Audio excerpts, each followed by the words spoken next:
Okay, we are rolling. All right, welcome to another episode of Face the Truth podcast. This week, I'm really excited to talk to a friend of mine. We've never met in person, but we've been friends for a long time online. Yeah. I just love his painting so much. I don't have to do. Let's just get talking. So, everyone, welcome Sean Cheetham.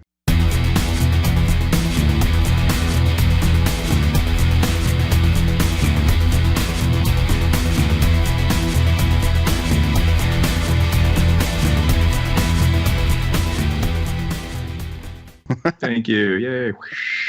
Yeah. No, but seriously, like it's so cool because I remember like years ago when I was like first getting started with my career, like I was just it was back in the blog days. Like, yeah, for sure. Like when I was like every single day I was like, trying to do a new painting to put up, and it was like kind of like my way of just keeping myself motivated and everything. And I was so hungry for every influence possible, and I was just like developing as a painter and everything. And then my dad sent me some article about you. Crazy. And it was like some article in some magazine where you were talking about like a mud palette or something like that. But as soon as I saw the tone of your work, the painting, the way that your lighting and your values and everything, I was like, oh my gosh, this dude is exactly what I'm into. Like, this is so cool. And right away I was just like, hooked, just looking at your work all the time and stuff. So anyway, it's an honor to finally talk to you in person, man. Likewise. Funny, because when I look back, I feel the same. I used to look at your work and show people your work when I was teaching and stuff. And everybody used to think it was like just photos that were manipulated. But I was like, no, check this step by step out. And yeah, like I was doing the same thing. Thinking back, it's a long time ago now. Yeah, I think if I were to guess, I would think maybe 2005, 2006, maybe something like that. Yeah, I think that's when that one article came out. And I've been teaching since like 2002, so it's been a little while. Makes me feel old. I know, man. Dude, it's like I have a 16-year-old now, and and she makes me feel old every single day. Yeah. Like, not because I don't understand her culturally, but mostly because she's a snot. Yeah.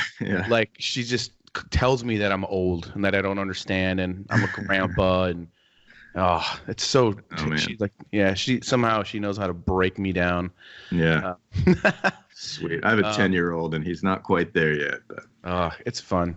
Yeah, I don't know, but I mean, I don't know if it's like I'm waiting because my middle daughter just turned 13, and she's not as like, she's more chill, so I think cool. Maybe it could just be different, but who knows. Yeah, I would be scared to have daughters, I think. Oh, dude, I have daughter number 4 coming. Oh my god. Yeah, because my youngest is 2, and the next one's coming in, I think, the end of June. Wow. Well, congrats. I'm starting a war. Full house, a little army of ladies. Pretty awesome. Yeah, that's what it's awesome when I can't remember, someone recently, I try not to look at comments on things. I'm trying to like do like cool, like this whole podcast. This is like, I'm trying to like, talk to as many artists as possible and just trying to share with everybody. I think it's a cool idea. I'm not getting anything out of it except for talking with people that I like. And I try, and it's the funny thing is I have a woman artist next week. And she's awesome. Lindsay Lively, she does cool paintings and stuff. But I have asked so many female artists to be on my podcast, and most of them say no. Oh, that's weird. Because they're shy. They're very shy, or I don't feel comfortable. One of them said, I don't even go to my own gallery shows. Okay, it's weird. Okay, whatever. But then I recently got a couple comments like, what's with the sausage fest on your podcast? It's like all dudes, Yeah. And you're, are you like, you're a misogynistic podcast? They said some crazy thing, and I was like, like I said, I try not to like ignore that. Yeah. But I'm like, I have 4 daughters. Yeah. Like. Yeah, I've been trying. Yeah. Obviously, I'm good with girls. Yeah. But, well, I know a few females that would be fun to talk to and wouldn't be shy if you were interested. Yeah, for sure, man.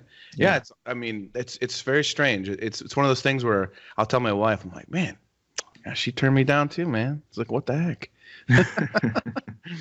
That's weird. That's funny. So how you been, man?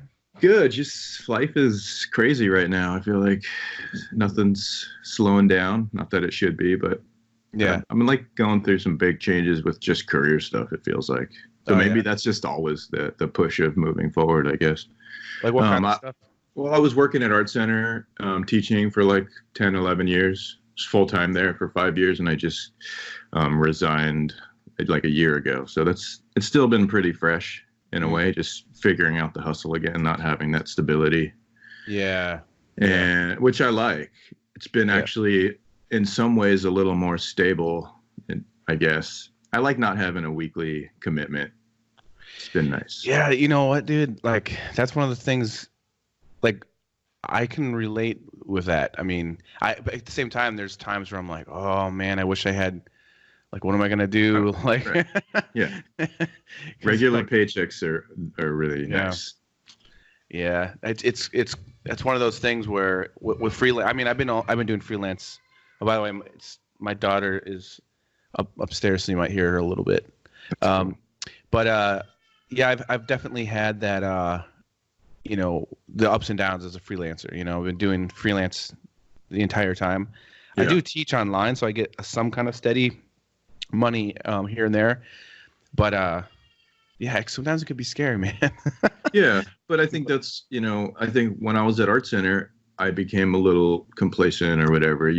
And that's something I had heard from the older guys that taught me. You know, you get this good job teaching, and then you don't have to do the hustle freelancing or whatever, the galleries, and so you just kind of become a career teacher, but it's really not why we got into it in the first place. And teaching's great, but when you kind of forget what you're doing and why, it's sort of just soul sucking, I guess. But it was great.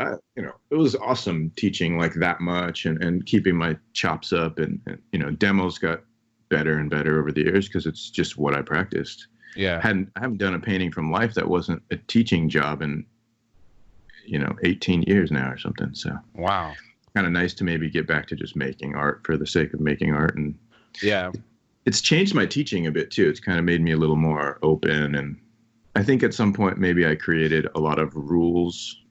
You know, it's maybe not rules, but methods or techniques or steps for a process, and then that gets a little boring for your own work too. Yeah. So I think breaking away from that and sort of opening up the boundaries again for myself has been good for teaching. And now I'm starting to teach other things like just limited palettes and things like that, which has been enjoyable. Speaking of limited palettes, what's been like your palette lately that you've been playing with? So I've been using the same palette that I learned in school from Mike Husser many years ago, and I've added some things here and there, but it was the one that stuck with me throughout the years. And but lately I've been playing with that Zorn palette of just black, white, and a red and a yellow. Yeah. And I think I really got the grasp of it. Like, I understand theoretically that palette, but I really got the grasp of using it for flesh tones with painting on an iPad, actually. Oh yeah, and how you can't mix blue to orange or whatever to cool it, which is usually how I work with analog paint, but actually using just kind of the red and yellow as your hue, so sticking it in the orange and then just using the black and white for cooling was like, oh, okay, it's like a Zorn palette. It's so easy. You don't go past red or yellow, and because you don't have anything. Yeah. And it's made the painting with oil like so simple too, for just like kind of passing on the information. Yeah. That's basically been my palette for years. Yeah, it's I love that. Useful. Yeah. I think it's great for painting people too. I mean, it's amazing the range you can get with it. Yeah, you can go as cold as you need for like skin tone in white light. Yeah. Right. I love it. Yeah. Yeah, and it's crazy. Some of your digital paintings, like, it's funny. Like, there's a lot of your digital stuff that you've posted that I couldn't even tell. Yeah. Like, usually I can tell it's a digital one, but like you've got a good handle of it. Obviously, you've been painting a lot, so. Yeah, I've been doing. I had the iPad for a long time, and I've always sort of like dabbled with the ideas, but never felt comfortable with it. But once I got the iPad Pro with the pencil and just kind of, I never used this in Teak, so I didn't really ever get the touch part. And I didn't like using a Wacom tablet where I'm looking up. Just didn't feel right. I'd used it for jobs here and there, but once I got the iPad, it still took me like a year of messing with it to actually feel comfortable, but I had a job to do, and I just figured it'd be easiest to do the designs on there. So it sort of forced me to get used to the tool. And I think the biggest thing was just like not using airbrushing type of effects or creating a little bit of texture in the beginning to make it look like it's handmade. And that was it. And now like there's just so many great brushes and stuff on there that look kind of organic. And that's the real trick. It's just adding texture, I found. Yeah. It's fun, man. I love playing around with it. I love it so like I've never been a fan of like traditionally or digitally using like any kind of a smudge, you know? Yeah, totally. But the smudge tool in Procreate is cool. Like there's like a texture to it where it almost feels like another paintbrush. Right. So that's cool. The thing. Yeah. I always try to, like, people would ask me like what I was doing, and you know, I just knew smudging. Like people airbrush the crap out of things with smudging and digitally, and it just screams that from the beginning. And I think for the first year of painting on the iPad, I didn't use the smudge tool because I had it in my head that it was not a good tool. But now I'm using it all the time because you can set any brush texture to it, which is amazing. And it's just fun. Another brush. And that's how I blend on canvas, is just take a dry brush and move the paint around. So it's the same kind of deal. Awesome. Yeah, I'm actually doing a painting now. Well, I haven't gotten to do. Well, I've been working on a couple like weird advertisement jobs. They're fun jobs, but it's strange because it's sort of like not one of them in particular is for each painting I have to do a completely different style. And so it's kind of strange. It's all over the place. Weird. And because it's for some weird ad campaign, and one of them was like Rembrandt style, one of them is like Jack Davis, and then one I'm doing now is they want it to look like a cheesy 80s kind of airbrush feel. Nice. Like the t-shirts at the beach or something. Yeah, exactly. But like they want it a little bit smoother and tighter. And so I'm doing that right now. Like like all the airbrushy type, the kind of stuff that I don't really like digitally. Yeah, like, it's not just fun to do either. No, it's like so all soft and everything, and it just looks cheesy. But that's what they want. So I guess it could be fun just to get it out of your system. Oh, dude, no, it's weird. The whole time I'm doing it, I'm like, oh, this is like exactly the kind of thing that when I first started getting into digital painting, it was like the thing I avoided was that kind of yeah, for sure. It just looked so crappy. Now you're getting paid to do it. Yeah, but it is kind of funny because in a way it's sort of a spoof image. Yeah. So whatever. But dude, speaking of, like, how did you end up hooking up with the tool stuff? That stuff's awesome, man. Thanks. Yeah, it's been really fun. Adam, the guitar player, has been an art collector for many years, and he is married to a friend of mine from school, Corinne, who's an amazing painter also. And so he's bought stuff from me in the past, just from gallery shows. And oh, sweet. I was we were headed out to Texas for some workshops and things, and he just called me and asked if I could do this job. They wanted to look like my studies a little bit. And I said, yeah, sure. I mean, if we can get some photos done in a certain style, then I can do it while I'm on the road. So that's awesome. So we just arranged the photographers, and I talked to them about that, what kind of lighting and everything and angles. And then they shot the pictures, sent them to me while I was out in Texas, and I just handled it. It was like a 3-day job or something. That's awesome. Sent them off to a photographer, and yeah, it was fun. Super fun. Like really easy, kind of perfect for what I've been practicing for as far as just knocking out quick paintings. Yeah. That's so cool. I didn't totally approach it like painting from life. It was like trying to get that effect while treating it more like just a job. Yeah. But yeah, they had just a little sketch of what it was going to look like, and it was just super fun to get pulled together. And then I did a poster for the Fresno show recently, and Adam just asked me, he's been getting a lot of different artists that he likes to do posters, and he asked our other friend, Jeff Nentrup, who did one for the LA show, if he thought I would do one, because he just thought I didn't want to do one for some reason. Like I was somehow too busy or too good to do a poster. I was like, oh man, I'm stoked to do that. So it was fun to get to do it on the iPad too, just because I've been enjoying making art on there. Yeah. And Did you were you able to just kind of do anything you wanted, or were they pretty Yeah, specific? I mean, he said, I don't know how much freedom he gave everybody, but I think he was being pretty free about it. He just kind of wanted people's work. And sometimes for some of it, it was just like the deadlines were so quick. It was more of a licensing thing. Like, can we just use your art for the poster or whatever, if there's no time. And he said I could do that, but I just thought, it'd be fun to do something new. Yeah. And I had a different idea. I was trying to work out and it just wasn't working out. But my son and I had sort of made that skull out of toilet paper and glue, and it looked really nasty, and took some cool photos, and I thought it'd be just fun to add to the poster. So that's awesome. It was cool that he kind of got to be involved with the making of it as well. Oh, that's cool, man. Yeah. Yeah. That's the best, man. Like, years ago when I did I painted the Pope for Time Magazine. Oh yeah, I remember. And it was really cool because afterwards, I kept getting all the Chicago media people wanted to come and interview me and stuff. Yeah. So that was interesting because they came over and everything. But part of the thing what that Time did was while I was working on the painting, they wanted me to take like some reference shots and some works in progress so they could put it in the magazine or online or whatever. And so at the time, my daughter Ava was 6, I think she was 6. And I just like literally handed her my camera while I was painting and stuff. And she just took pictures, a 6-year-old, just taking pictures of me. Yeah. And so the pictures that I sent to Time Magazine were by my 6-year-old daughter. And then the cool thing is in the magazine, it said, Ava Seiler for Time. That's so cool. Oh my God. 6-year-old. She's got photo credit for Time Magazine. That's awesome. Wow. That's amazing. It's so cool. Like I recently, she's 13 now, and I recently tried to explain to her, like, do you know what that means? Like, you actually, if you decide to become a photographer, you've already got Time Magazine, and you can literally say, yeah.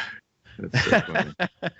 It's pretty sure she just probably, it's just normal to her probably. Like, whatever, yeah. That's how I like with my son. He just thinks I know everybody in the world and I can build anything I want. It's just like, let's make that helicopter. Sure. Let's figure it out. That's a cool dad. You've been making like crazy awesome knives too, man. How'd you start getting into that? I've always had, I think most boys at some point have an interest in that stuff. When I was a kid, I used to just, when we had to go to the mall or whatever, my dad would take me to the cutlery place instead of whatever my mom was doing.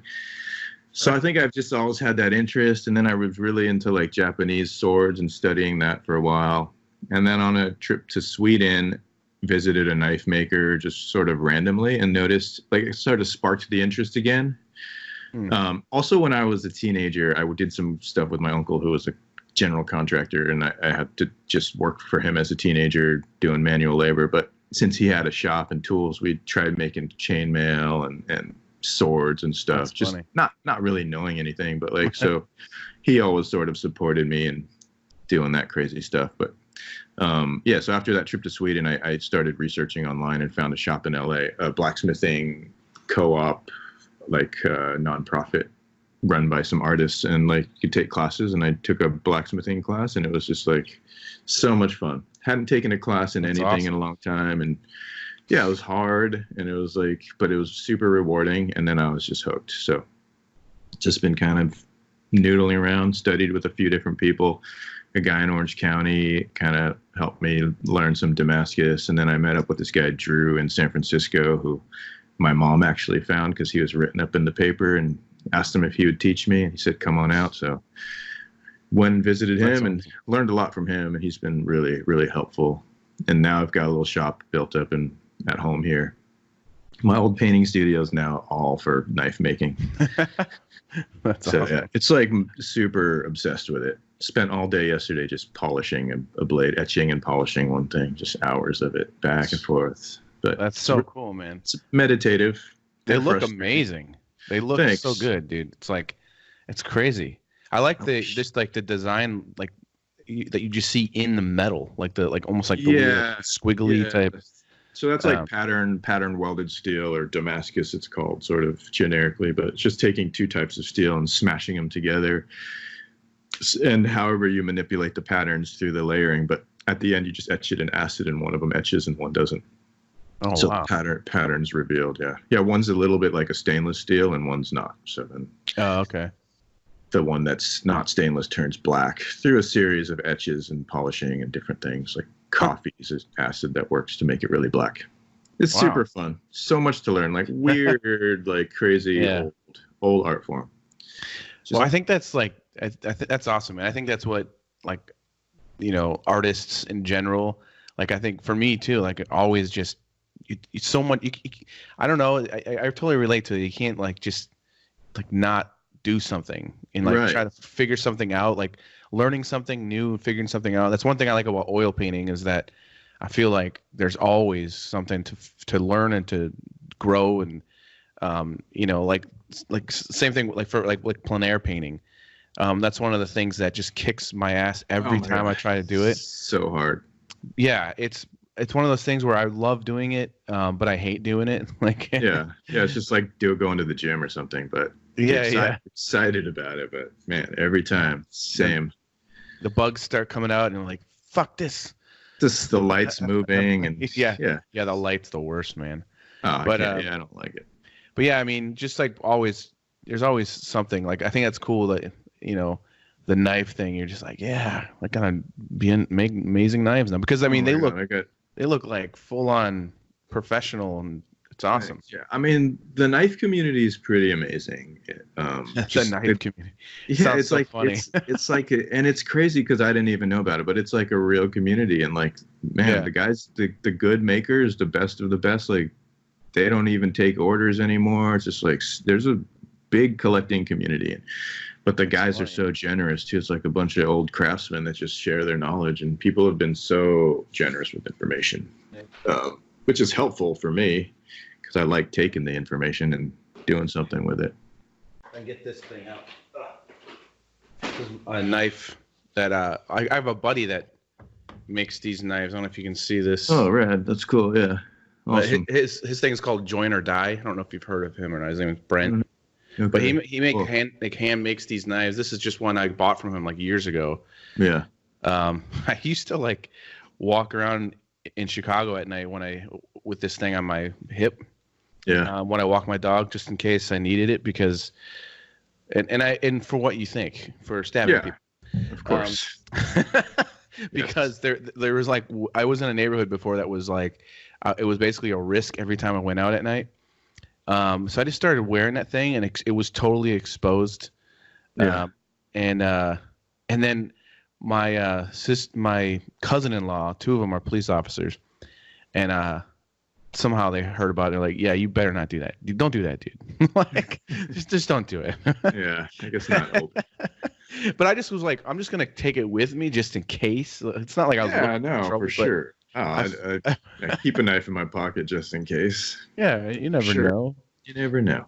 Yeah, I mean, it's either that or like, and this is not even an exaggeration. At one point, I had been assaulted a couple times, and there was a few things that were really scary, and part of me was like, you know what? I'm gonna friggin' walk over to Target and buy a metal baseball bat. Mm-hmm. I just carry that with me when I walk my dog. Yeah. Like what did I say? Like, I mean, just carrying it around, you know? Yeah. Yeah. Do I need to carry a mitt too to prove the point? I'm a mitt, just just in your back pocket. Yeah. You know, I'm just I really like baseball a lot. Yeah, I know. I keep a steel bat in the studio, and I have a wooden bat I got from somebody out front. You never know. Yeah, it's weird. I live like maybe a mile and a half, I think, away from that neighborhood now, and it's completely the opposite. It's like just super safe, very nice, friendly neighborhood. Mostly Hispanic. Everyone's super friendly. Parks. It's just awesome. But it's like literally only a mile and a half away from a really bad area. There were like shootings like every week. We'd hear shootings. It's like after the point where it's like, oh, there's some more. That's kind of like where we live right now. It's not as bad now. It's kind of become hip, gentrified a little bit. But there was drive-bys right in front many times, like people getting shot right out front. Yeah, dead all night, but no one cares because it's just like gang on gang stuff or whatever. Yeah, that's exactly what we were dealing with. Yeah. My the just before we left, it was 7 a.m, and my wife was in my middle daughter's room and looked out in the back in the alley, 7 in the morning, and these 2 guys shot this other guy in the face like 15 times. Jesus. Just she saw what happened right outside the window. Oh my God. It was crazy. And that was it. That's when she was like 8 months pregnant. We're like, we gotta get out of here, man.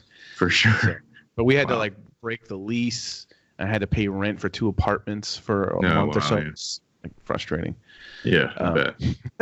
Chicago. All worth it. Yay. Chicago's weird like that, though. I mean, I don't know much about. I mean, I know there's a lot of stuff. You're in LA, right? Yeah, just right in LA. So there's there's a lot of stuff there too. Yeah, it's very. I mean, yeah, it's a very different part of the United States, but there's all kinds of crazy. LA has everything.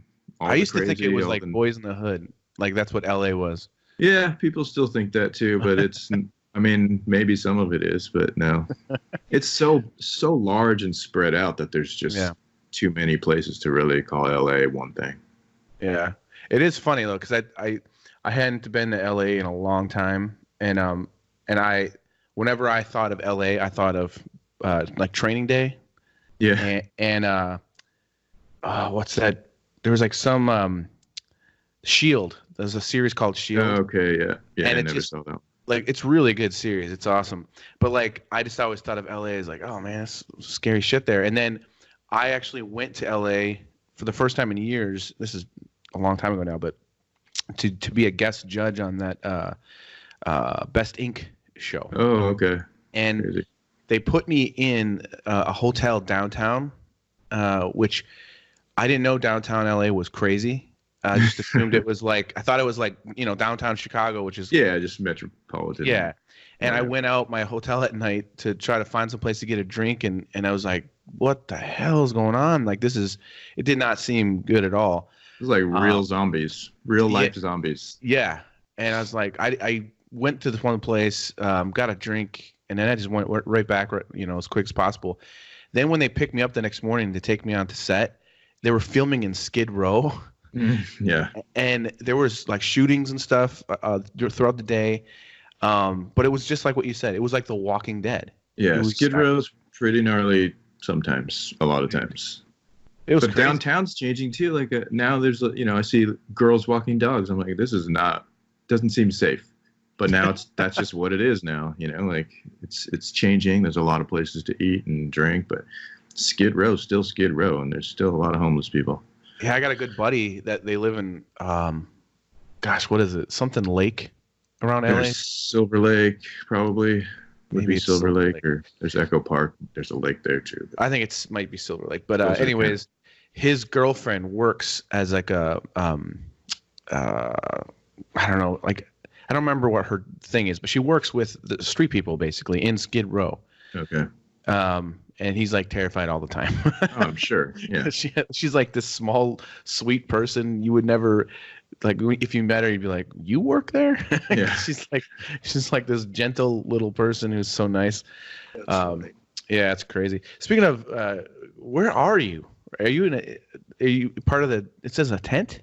No, it's just in the bedroom right now. Just like above the bed, like a canopy thing. Oh, it looks like a tent, and I'm like, yeah, it's just like I know that tents are popular in LA, but I didn't know it was.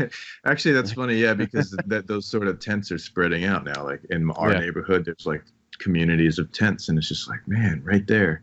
I even heard in like in Westwood over where like UCLA area and all that, there's tent cities now. It's just really spreading out here. The homeless. Yeah, it's problem. Crazy, man. It's weird. Yeah, I wonder what they're gonna do about that, man. Because I mean, yeah, last time I was there, in September, I was in Pasadena, and then I don't remember, I'm not familiar enough with the area, but I went to the Comedy Store, the last night I was there, but I drove through this neighborhood that was just like, whoa, man, it was just insane. Like it didn't seem real, very, very trippy. Yeah, I mean, it's weird because I heard about it. I've heard people talking about it, but when you see it, it's just like, wow, this is nuts, man. Because we have a lot of homeless people here in Chicago, sure. But and there's definitely areas. Have you seen? Oh man, why can't I think of it? One of the I think it's the second maybe.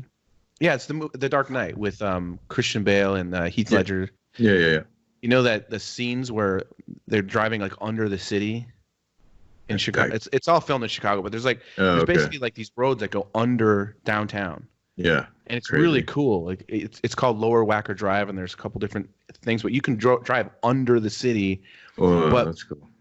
What's crazy though is there's like areas that are like totally taken over by homeless people under the city, where they have like cardboard homes with TVs and stuff. Like they have like a little what do you call them? I can't even think of the word right now. Whatever you call the things that can generate the electricity. Generator. Generators, yeah, generate the things that generate. What are those called? But yeah, they have like generators, and they've got TVs, and they got little stovetop things, and they just live there. I've seen that here. Like I saw a little. I don't know if it was on Vice or one of those little shows about some guy here that had like this community, and he was renting out beds to other homeless people. Like he had a little hotel. It's crazy. Wow. Yeah, it's so weird, man. Very trippy. There's that. I was in Vegas maybe a year and a half ago, and it was the first time in Vegas that we stayed in the old part that I had never been to before, and around that area, same thing. There was all these like crazy homeless like little cities. Yeah, it was like interesting because they seem to have electricity and. Like a little community, Yeah, it's crazy figuring it out. Crazy. Nuts, man. But I wanted to talk about something with your painting, the paintings that I first started seeing of yours, that I think, I don't remember, it was probably around the same time, 2006 or 7 or so, but like you were doing like these large paintings that were super. The thing I loved about them, like I mentioned before, were like the tone. You seem to have like, gosh, what's the right word? The thing that I like about your style, like, is there's like almost a desaturated type mood, if that makes sense. Yeah, for sure. But what I loved about the work was that you've got this very realistic look. Like you look at the painting, like, oh, this is a realistic style. But what I loved about it, what sold me on it, was your looseness still. Like you can still see that it's a painting, and you can see the brushwork, and it was almost like a, damn, like that's what I guess attracts me to certain kinds of paintings, is where you can just see that brushwork, Yeah, like, me too. Like Jeremy Geddes, like I love when he shows close-ups of his paintings, and for sure. Damn. Yeah, definitely. But I guess what I was just wondering is like your technique and approach with that kind of work. Are you like what's your kind of aesthetic goal while you're painting? Like what are you trying to? Well, definitely that era, I would say, was just like I got out of school. I actually went to school to be an illustrator and fell in love with painting. So I just kind of took that route. I thought I had teachers who were teaching the foundation studies, oil painting and stuff, and they were doing gallery shows. So then I just kind of was exposed to that world a little bit and seeing that, like, well, you can paint whatever you want, make money too. That's pretty cool. And however you want, if you just develop your style. So I started to take that path a little bit. And during that too, I was, I don't know, I like all the sergeants and everybody that everyone likes too. But I found a book on like French naturalism. I guess maybe it wasn't just French, but it was just kind of naturalism, that sort of during Impressionism, the guys that were hanging on to more realism or academia. And there was just a lot of like hazy gray paintings. And like, that's kind of where I started to be really attracted to the grays and sort of that mood. And as far as just like the mood of the models or mood of the subjects, I'm not somebody who's like really animated. And I like that kind of middle.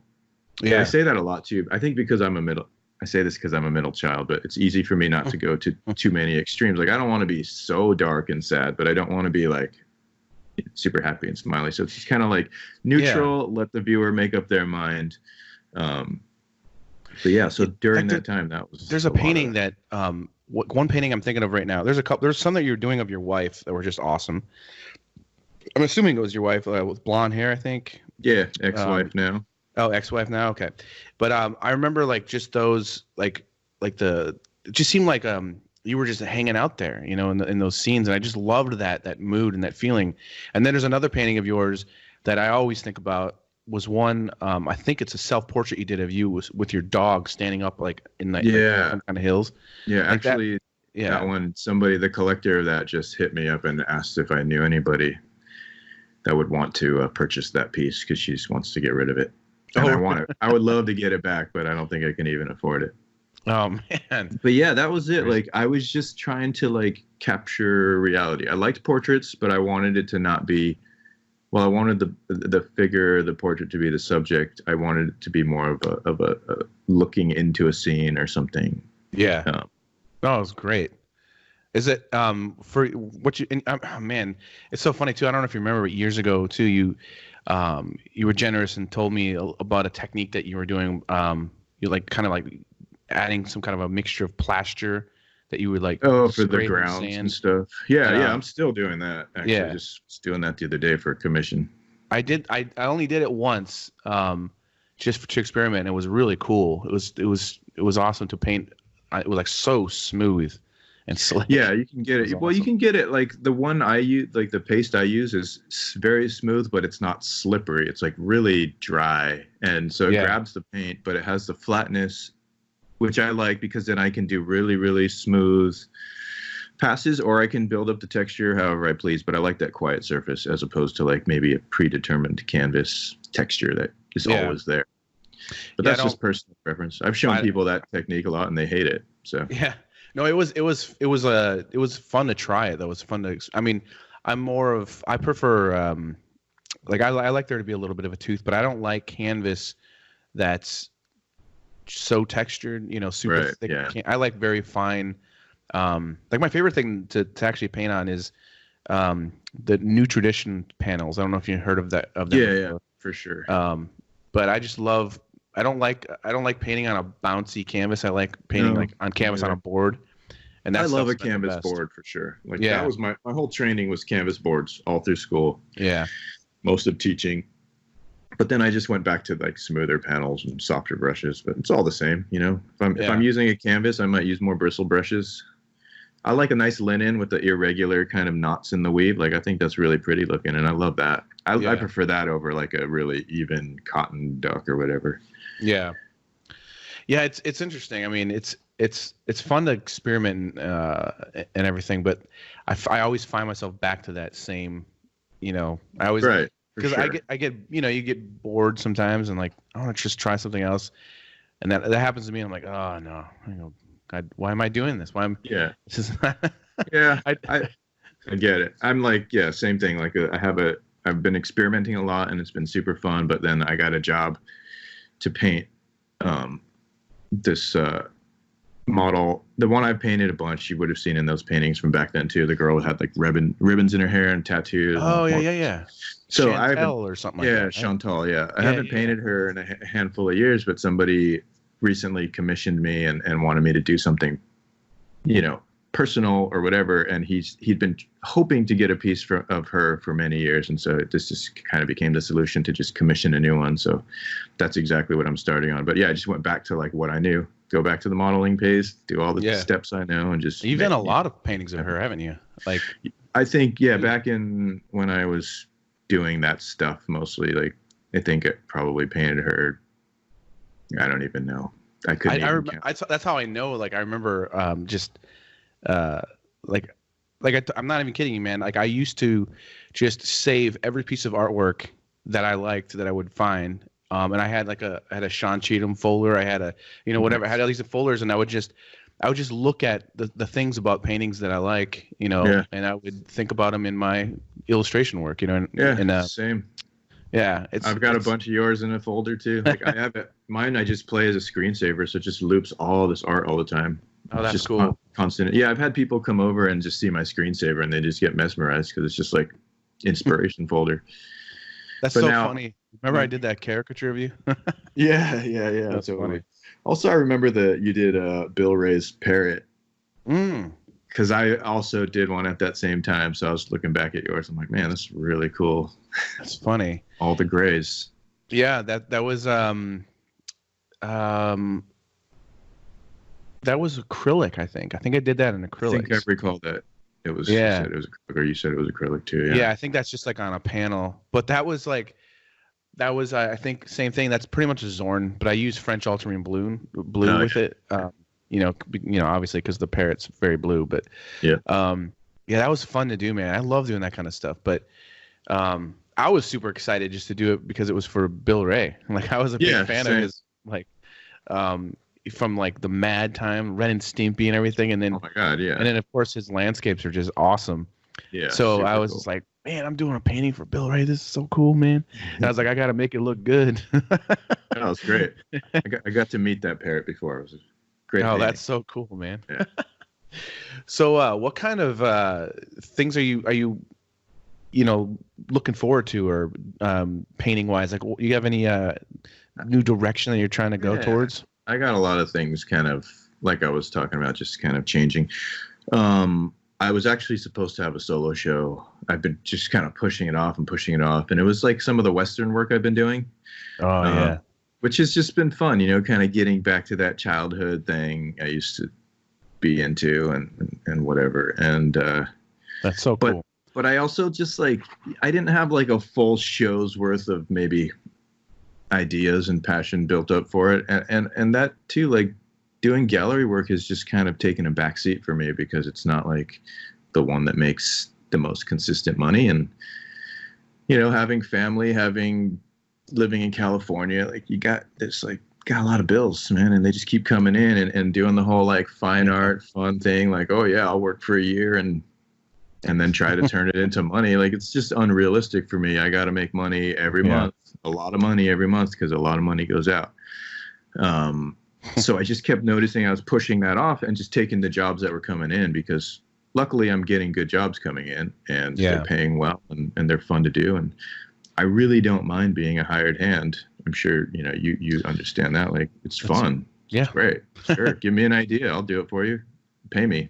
That's even better. Like, as opposed to like many years of like showing in galleries. And how many times have I done a show where nothing sold? It's like, that's not a good business model for an artist. And while it's cool and all that, it's not realistic for me. Dude, I don't understand it, to be honest. Like I mean, sometimes I see like artists out there that are doing strictly fine art, and you're just constantly seeing them post things and post all these paintings, and they're having a show here and a show there. And it just, I'm always curious about like how is it possible? Because like for me, it's like, man, I've been doing freelance for about 20 years now, and that's it. That's like how I can, and then any other painting is just for myself. Like I wish I had more. Like, I'm trying to, if I can, this next year, a goal of mine is to just do some of my own paintings for myself, just because I feel like I haven't gotten to do that for a while. Yeah. But it's really difficult. But at the same time, it's like hard to complain because I'm, I got to, like I said, I have number 4 coming along. So it's like, it's just, it's a hustle, and, it's a hustle. And I wouldn't have it any other way. Yeah, I'm grateful for all the paintings I get to do for illustration work and everything. And it feels so stupid to complain about it in any way, because I could, be doing something, working at Starbucks or something. Yeah, right. I mean, I feel the same way. I was complaining about my job at Art Center all the time, and people are trying to, people would kill for those jobs at Art Center. But honestly, like, it wasn't like satisfying to my person anymore. It was just taking away the money. Again, great, fantastic. I had insurance, I had all that, everything, stability. I only had to work like 15 hours a week. It wasn't really a crazy commitment, but even that was just too much for me at some point. It wasn't really doing anything other than keeping me tuned up. My demos I was doing like 4 or 5 demos a week. It's like, you're gonna get fast if you do that. But it just was like, and I was just complaining about it, and it's like, whatever. No, it's the grass is always greener. Yeah. But I'm enjoying now, like, kind of, I'm doing some freelance, like dabbling in the illustration worlds a little bit. Like, I would consider that tool stuff illustration. Oh yeah, for sure. But luckily, like, I have a fine art career that gives me, I guess, a little more freedom with some of these jobs. Yeah. I'm doing some stuff for Hasbro too, which is cool, fun, toy stuff. Oh, cool. You know, like what kind of stuff? Like box illustration? Yeah, box. Oh, sweet. That's awesome. Yeah, it's like I've never really done too much of this. I trained for it, and I've trained a lot of people to do it, but I just like always did fine art, and now it's kind of fun. I'm like super. Well, that's the great thing. You know what you said earlier about how you were going in for illustration and then you switched. That's exactly the same thing that happened to me with, like, I went to art school for illustration, but never took an illustration class. After the fundamentals and all that was done, I was loving just drawing and painting from life. And then, same. And I was about to switch just to a fine art major so I could just draw and paint every day. That's all I wanted to do. Yeah. The illustration stuff just seemed pointless to me. But then I quit. Yeah. So I just ended up working full time after that. But I think that, I think as someone like you who can paint the way that you can and draw the way that you can, illustration is like, that's all it's really about. Like, can you come up with the idea, and then how do you execute it? And because you already have all the tools, it's just like a no-brainer. You know what I mean? Like, you could be doing pretty much anything that I do, I think.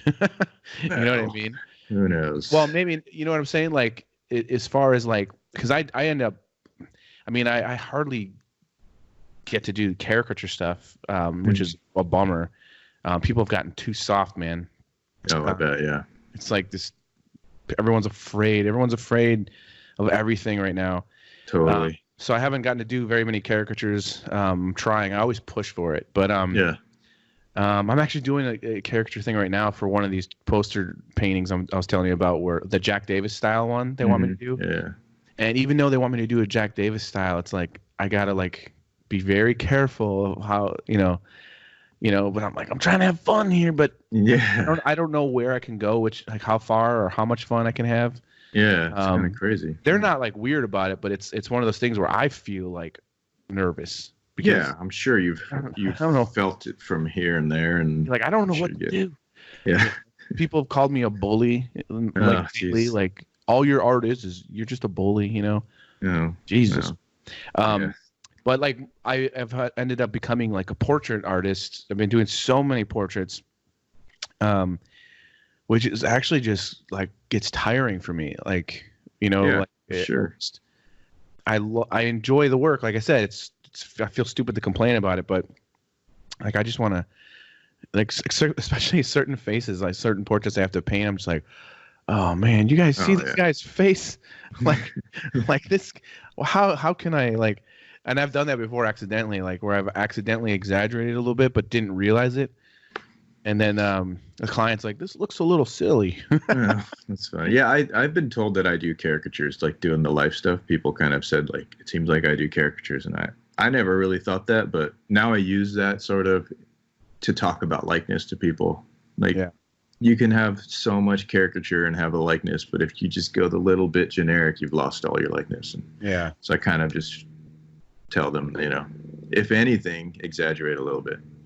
Yeah, I think that's, I don't know, man. I'm always a believer, or I've been since I've been doing this, that I think that we unconsciously see people or remember people in sort of an exaggerated form or exaggerated way. Yeah. It's like the how you can pinpoint someone really well in a crowd in like a second. Like your brain has like put everything together.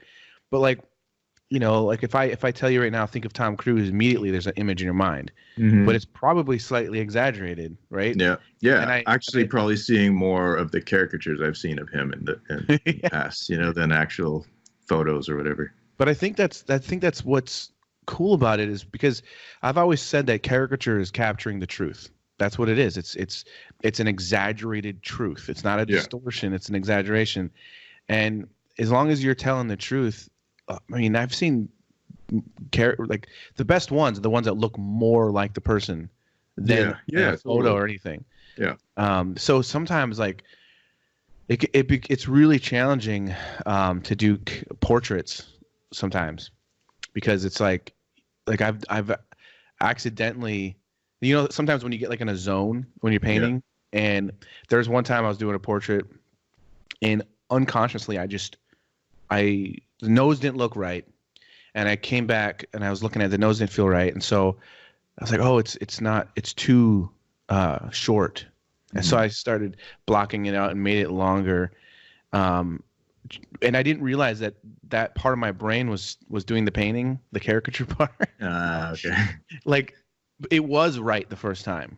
Yeah. But then but the person's nose looked so long to me that it was like so hard, and I had to actually like, like do like a whole measurement thing and like lay it on top of the photo. Like, is this, I'm like, oh shit. Like, I mean, and it's that's just one of the things I've done that too with mouths, where I'm like doing a serious portrait, but I just do the slight thing to the mouth to make it like the lips a little bit more interesting or something. Yeah, totally. And I don't even notice it. And then the art director will say like, that looks a little funny, but to be honest, sometimes it makes it look a little bit more alive, like that slight little. Totally adds to life. That's the thing, I think. If you go like a lot of times people go the other way. If you just soften that, like it's so dead. Yeah. No life, no specific character. Yeah. I mean, yeah, that's you got where if we want to be unique, or you want to be kind of more, at least with portraits, if you want to be, like you're saying, honest, like I think you need to find those things that are just unique to the person. Oh yeah, for sure. And that's it. It can be crazy sometimes. Like the thing I've been dealing with lately is just like, the one thing about illustration is just, you're dealing with art directors. Oh my God, I have a lot to say about this job right now. Yeah.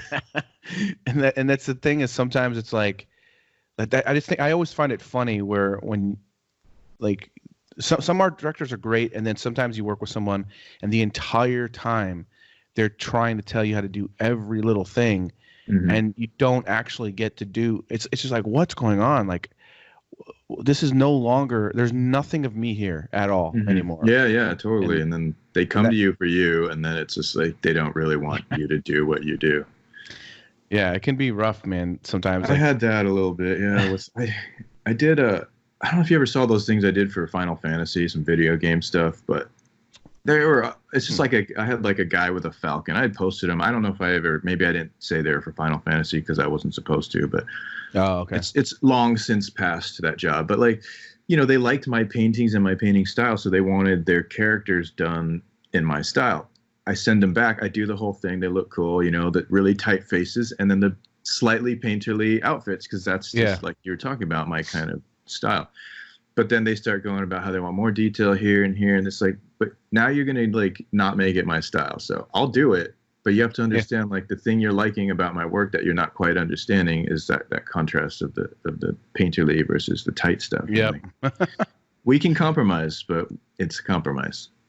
Yeah, that's the funny thing too. Like I'm doing paintings right now that are supposed to look similar to vintage, like Rosie the Riveter type paintings, which is a really fun concept. But they know I'm painting them digitally and everything, but at the same time, there's a specific part of these illustrations that they want to be super tight because, because it's representing clothing and stuff. And so, so I started, like the first one I did, I painted it pretty tight, but I'm still trying to keep in mind that vintage feel. But then it's like, oh wait, this is it needs to be way looser, more brushwork. But then I try to explain, like, well, if I do that, the clothing is not going to be as close to, because the whole thing is about selling this product. Right. And if I loosen it up as much as this other painting you're showing me, it's not gonna really represent that product anymore. Yeah. But I can do that. So it was like it's one of those things where it's like, how do you, I want to just be like, just let me paint and it'll look cool. Like I'll make it look cool. Seriously. But it's hard sometimes. and they're not like bad people or upset or mean. No, it's just a lack of understanding of things. Yeah, and sometimes when you're working on these kind of jobs, you're working with like 4 or 5 art directors, and they're all telling you something else. And you're like, which one do I do? And dude, I did my first painting for Mad Magazine. I was so excited. It was a dream come true ever since I was a little kid, and this was about 10 years or so ago. And I don't know if you know who Mark Frederickson is, but he basically is the guy that does or was doing almost every Mad cover for like 10, 15 years. Very airbrushy, very realistic type style. And so one of the first things they told me was, I got a 2-page spread, full color. And one of the first things they told me was, we're really excited to have you work with us. We love your work. We want to let you know we're hiring you because we like your style. So do your style. A lot of times people start working for us and they think, I got to all of a sudden try to be more Mad-like. And that becomes a mistake. We want your style. I'm like, okay, cool. That's no problem. I'm very good at my style. So I'll just do my style. And so I did it. Full page, it was like 6 or 7 characters maybe or something like that. And I handed it in, and no joke, the art director says, it's looking really good, but I wonder if you could finish it off in a way, because I kind of left certain things a little painterly in certain areas, like kind of painted off on some edges and, how I paint. Yeah. Could you finish this off more like, make it look more like Mark Frederickson? Like, you mean the Mad guy? Like, so you want me to make it look more Mad-like? Yeah. So it's like exactly the same thing they told me not to do. Oh man, yeah. And I had to do that, to go in there and like airbrush it all, like soften things. And it's like, ugh. No, you're just not fun anymore. Yeah. I know. But seriously, the most recent thing I got was, we want to see more of the face of this thing that I'm doing. And then then I got a whole bunch of pictures where literally the face was black with a black box over the face in every picture. I'm like, is this a joke of some sort? Like what? That's the guy I'm supposed to paint, and you're blacking out his face, and you want more face. Like, I'm not a magician. Like, I paint from life mostly, and I copy shit really. And I can't make a specific person up. Yeah. So I've been waiting a couple of days. I got to write that email because I'm just like, I don't really understand this request. It's almost like comical. Yeah. I even showed my son because I was with him, and I was telling him, "Oh my God, they want more of this and that." And I'm like, "Look at these pictures." He's just like, he was so confused. No, dude, trust me. I'm sure you've dealt. Just before we started talking, an art director was like, "This particular part of the painting, this thing that she's holding is, I can't say anything about it. So it's flipped. It doesn't. It's supposed to be the other way." And I'm like, well, I'm painting from the references that you sent me. Yeah. So I wouldn't know to do it any other way. And I spent about 2 hours painting that particular thing. Yeah. And like, what's wrong with it? And like, well, there's a logo on there, and it's supposed to be the opposite way. And it looks almost like the whole photo reference was flipped. And I'm like, I don't know. That's how I was sent to me. And so then it turns out it was. Yeah. And so now when I get done talking to you, I have to like repaint this whole thing. I mean, I'm not going to have to do all of it, but a lot of it. And it's like, but the stuff like that, it's just, you just like. Yeah, you're just like, seriously. Oh my God. It wouldn't be, the thing is I'm painting digitally, so I can flip it really easy, but all of the lighting is wrong, so I have to redo all of the lighting. Right, totally, and like get in there and tighten it. It's like that's just digital is great, awesome. It's not like an oil painting fix, but man, I would lose my mind. But yeah, it's like, if like you're gonna send me stuff, then make sure you send me the right stuff. Yeah, because I'll follow directions. Yeah. All right, man. So that's awesome. But I wanted to, we've been talking for a little over an hour, like an hour and a couple minutes or so. But I wanted to show you some of the fan art that came in. Make sure that we get that out before we end this thing. So, and And yeah, it's cool. It's funny. I never know like who's gonna submit stuff or what's gonna happen. So it's always it's fun, man. Yeah. Sometimes I get some crazy things. Sometimes sure. And those pictures, I don't usually like send out pictures like that, but my girlfriend had them on her phone, so I was like, yeah, let's just do it. Right, that's awesome. Do you see I like this? that. Yeah, 2 styles. Oops. That's pretty cool. Hold on a second. Where'd it go? You can see that? Yeah, I can see it now, yeah. Oh, okay. The profile and then the front one. That's awesome. Oh man, I love it. So this one is done by Lairs Eric Robinson, by the way. All right. Well, thank you for that, making me look pretty cool. It's I love the one with you with the hood. You kind of look like stoned Obi-Wan Kenobi or something. Yeah, or some sort of brother or yeah. Yeah. Honestly, I probably was stoned. Who knows? You know, you kind of look like the Monty Python guys that are like walking around, like hit themselves with the, Oh man, that's a good one. This is by Cena V. I don't know what the last name is, so. All right, nice. Yeah, it's cool.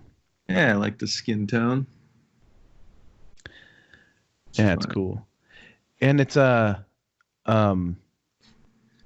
it's interesting. Like, I'm assuming this looks like it's an iPad drawing to me, just because of the kind of brushes I'm seeing here. Mm-hmm. But it's just interesting to see from going from when I first started till now, how hardly anybody was doing digital painting to now it's just like so much digital painting, and ever since the iPad has really, so many people now are just there's like this iPad boom, it seems like, with I think they've made it just more user friendly, maybe. I don't know. Even my son, like, he's just killing it on his iPad. He got one for Christmas and he's just like doing the animations and illustrations, and his work is just outrageous. Like, he's going to be taking all our jobs before too long. That's awesome, man. It's just cool to have a tool that like works with his brain, that has just never ending ideas, and like he can just get them out while he's using it. Yeah, that's true, man. It is. I wish I had one of those when I was a kid, man. Seriously, yeah, I would have. Well, but also I like how much I didn't have one and had to do things. That's true. Analog or whatever. Yeah, who knows? Maybe we would have not been the same. Yeah. Yeah. That's true. Definitely. Yeah. All right. This one is by Juan Gastelum. All right, Juan. I look very Jesus-like in this one. Yeah. Very. Was that what that? Oh, bless thee, brothers. Yes. That's I'm gonna remember to take you to a party next, man. Like, run out of wine. Oh, Sean. Yeah. Here we go. More wine, pronto. I drank it all. Yeah. That's cool. That's great. This really is by cool. Andrew Sonia. Nice. Wow. Yeah, I love this. This is one of them. I'm like, damn, this is a sweet style, man. Yeah, great style. I love the like straight edges, the graphic quality, those grays, the muted palette's really awesome. Yeah, it's really cool. Yeah, I just like the general overall shape of the whole thing too. It's pretty rad. Yeah, and that haziness in the eyes. It's got a very graphic novel type feel to it. Yeah, that could be a book cover or poster or something. Yeah, sweet. Pretty rad. Is that digital too? I imagine they all are. Yeah, I'm pretty sure it's digital. It looks like it. And I mean, on my computer, I'm looking on a giant monitor, so it looks pretty big to me. Yeah, mine's like this big. This one is pretty cool by Waleed Shihab. I think it's great right. Style. And I feel really bad because last week he did one of I had a comedian on last week, and he did one, but for some reason it went into my spam folder and I didn't see his art. So that's too bad. So apologize for that, Waleed. Great job though. Love the way he handled the beard and my white hair. nice design and stuff too. Great drawing on the ear. I love the way that he did the hair coming down from the sideburns into your cheek, the beard there. Totally. It looks like a Toto dog, like a little a terrier. Yeah. little Mine does, like I get real straight here too because I'm half Chinese, so just kind of like I probably like slept on it all night. It's just real straight. That's totally awesome. So you could get one of those great, like really straight, long mustaches. That's what I was. Yeah, I remember when you were doing your big one. I was a little inspired to maybe try, but I just kept giving up. Yeah, I might do it again. We'll see. Man, I have to grab so many napkins at dinner. You get used to it. It's interesting. I guess if you're putting it out of the way, it's a little better. But yeah, this one's by Jason Williams, by the way. Awesome, love it. Yeah, with my mustache, what I ended up, I figured after years of trying to figure out the best way was to grow it all one long length. And so, like if I combed it all down, it would literally go over my mouth. Oh, okay. So these kind of like connect. So like when I would wax it, it would all be like one big, huge stash, and so it wasn't really a big deal. The only thing that was a problem is if I tried to have soup or something like that. Yeah, I bet. Then it was annoying. But fantastic, love it. Yeah, I like this looks like some iPad brushes as well.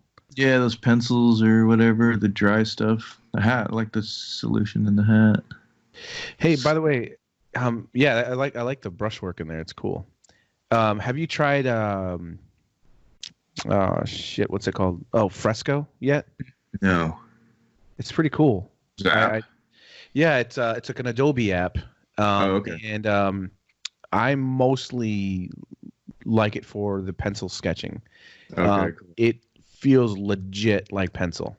Nice. And more than Procreate does. Yeah. And I mean, it's pretty crazy. It's even like it's just so delicate. You can turn it to the side and everything, and it just acts like a real pencil. And I've been doing a lot of my sketching on that for clients. Cool. And I actually enjoy sketching on that, and then just transferring it and then finishing on my Cintiq. Oh, cool. So it's all right. I'm gonna check that out. Yeah, there was somebody else told me of another painting program that has more like 3-dimensional brush strokes, and it looked pretty cool. It looked like oil paint. I wanted to try that too. Yeah, I think someone just showed me that too. It's like Art Rate or something like that. Something like that. Yeah, maybe. It's like there's like impasto brushes and stuff. Yeah, and they look pretty convincing. It seemed like it'd be fun to play with. I gotta check that out. It's a cool one. This is by Christopher Hirschman. Nice, really got in there. Yeah. Spent some time with my face. That's a nice one. Yeah, I like it. I'm kind of glad I provided some weird expressions. Yeah. Nice edges on the hoodie too. It's nice. Yeah, really nice. I like all the handling of it. Has a nice old mastery feel in the face. That's cool. Yeah, good one. And let's see. Yeah, that's nice. I love. That's the thing. Digital stuff is evolving so much. It's in one way it's kind of annoying me because for years it was so difficult to get a good traditional type feel when painting digitally, and I worked really hard to develop that for myself. And now it's like the brushes are catching up. Like now you know what I mean? Like, because I had to do all kinds of crazy things. Like I would find like weird brushes and manipulate them and do different things. Right. Yeah. Now people are asking me like, do you make your own brushes? I'm like, there's too many. I don't even. Yeah. I already have. There's so many. Why am I going to make a brush? Yeah. Yep. And this is the last one. Yes. This is by Dominic Zeilinger. Nice. From Austria. Oh, that's pretty sweet. Yeah. It could be perfect for like a button. My son and I were doing. I got a little button maker, so we've been making buttons. So I might have to make one of those. Yeah. Well, I'll email these all to you too. So. Yeah, that'd be cool. Love it with that knife. It's a sweet knife. It's pretty awesome. Yes. All right. Let me see if I can get this back. Let me know if we're back to me. Yeah, we're back. Sweet. Man, that happened smoothly. Yeah. A lot of times I do that. It doesn't work right away. But yeah, that's so much fun. But yeah, dude, I can't remember who was it. I'm blank. Oh, one of my earliest podcasts, was with this musician, Robert Ellis. He's just freaking amazing, man. He's done tons of albums and everything, but he's called the Texas Piano Man. That was like his last album, and he was actually playing in Chicago and invited me to come hang out in the green room with him, and we did a podcast. But I was showing him the artwork on the iPad, and the dude literally fell off the piano bench, like laughing. It was just funny because you don't know how people are going to react to certain things, you know? Yeah. It's pretty awesome. There was this dude so when I first started this podcast, Wacom was basically donating Cintiqs. And so every week someone would win a Cintiqs. I gave over 40 Cintiqs to people, which is crazy. Wow, that's amazing. But at the time there was more people submitting because they're trying to win a Cintiq, right? But there was this one guy. He finally won one, and then I didn't really hear from him again. But this one guy, he just has this. I can't think of his name right now, but he has this like really funny, goofy, cartoony style that's sort of childlike in a way. Mm-hmm. Almost like a lot of times it seemed like he was even drawing with crayons. But every single thing he would do was so ridiculous. Like he drew the piano guy sitting on a turtle. I don't know why. Playing the piano, but he's sitting on a turtle. And the turtle's looking up like, and it's so dumb but funny at the same time. Yeah. And that's what like almost killed him. He almost had a heart attack. It's like, what the hell is this? Pretty awesome. What's wrong with these people? Yeah, I've seen, luckily, like people have done caricatures of me and sent them or shown me. I've seen a lot of things. I'm like, is that what you think of me? Yeah, it's weird, man. I think I've been drawn way too many times. Like it doesn't even like it's I don't know. Like it's one of those things for that happens with when you do caricature type stuff. I always feel bad because a lot of people will draw you and then they want you to draw them back, you know. Yeah, right, of course. And I had to retire that. Because it was happening a lot, like, you know, and I understand, like, I definitely, you know, that's, if I had time to do that, I would do that. And every once in a while I do, just because it's like a friend of mine or something. But I used to get so many caricatures of myself that it was kind of crazy. Like every time I'd open up, I got a couple actually last week, but like every time it would be someone from Egypt or, you know, just insane, like people from all over the place. Yeah. And then you just feel bad. You're like, dude, I hope you didn't do this because you wanted me to draw you. You probably did. Yeah. You know, I feel terrible, but I don't know when I will get to it. Yeah, I gotta work over here. But anyways, thank you so much, dude, for doing this and taking the time. And yeah, for sure. It's just awesome to finally talk with you and hear what's been going on, man. Yeah, likewise. If you have anything you want to plug or promote coming up or anything people can direct people to. Yeah, I mean, I would just say go check me out on Instagram. That's where I post updates. Check out the gram. I've got like 10 or 12 workshops booked this year, so just stay tuned there. If you want to take one, I'm probably coming to somewhere near you, at least if you're in the United States or in Italy. Those are your two choices this year. But I'll be all over the U.S. this year, doing some East Coast, some of the South. So I would say stay tuned on Instagram. And as far as anything else, tool posters, I don't know. Those are coming up soon. Sweet. But I'm not even really announcing much. So I would just say classes, yeah. Cool. So follow them on the gram. Yeah. And thank you, everyone, for hanging out with us. And by the way, if you enjoy this podcast, if you enjoy the content and just me hanging out, talking with artists and, you know, that sort of a thing, support the podcast. It's really easy. Just like, subscribe, and it'd be awesome if you could do me a favor and just share it with people, because the more people that follow, the more support I can get eventually. Because that would be nice to have some support here and there. But anyways, thank you so much for everybody, and thank you so much, Sean. And we'll catch you all next time. All right. Yeah. Thank you. You want answers?